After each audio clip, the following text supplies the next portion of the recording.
بہت پرانے زمانے کی بات ہے، ایک دور دراز ملک میں ایک نیک دل بادشاہ حکومت کرتا تھا۔ وہ نہایت انصاف پسند، عقلمند اور عوام کا خیر خواہ تھا۔ اس کا ایک ہی شوق تھا، نایاب چیزیں جمع کرنا۔ ایک دن بادشاہ محل کے باغ میں ٹہل رہا تھا کہ اچانک زمین پھٹی اور ایک بڑا خوفناک جن باہر نکلا۔ سب سپاہی خوف سے بھاگ گئے، لیکن بادشاہ نے حوصلہ نہ چھوڑا اور جم کر کھڑا رہا۔ جن نے گرجدار آواز میں کہا، اے انسان، میں 100 سال سے قید میں تھا، اب آزاد ہوا ہوں۔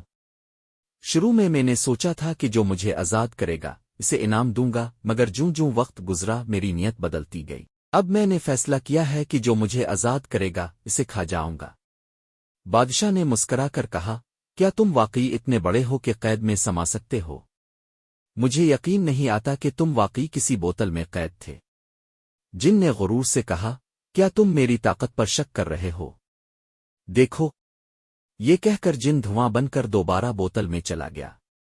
بادشاہ نے فوراً ڈھکن بند کر دیا اور بوتل کو زمین پر رکھ کر ہنس کر بولا، اچھا جناب، اب وہیں بیٹھے رہو جہاں کہ تم ہو۔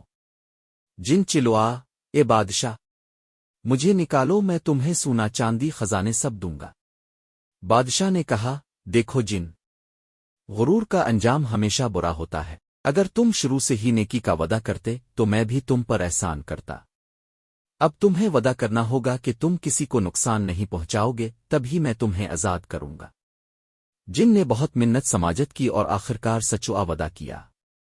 بادشاہ نے دوبارہ بوتل کھولی اور اس بار جن نے سچ میں بادشاہ کو قیمتی خزانہ دیا اور ہمیشہ کے لیے اس کی خدمت میں آ گیا۔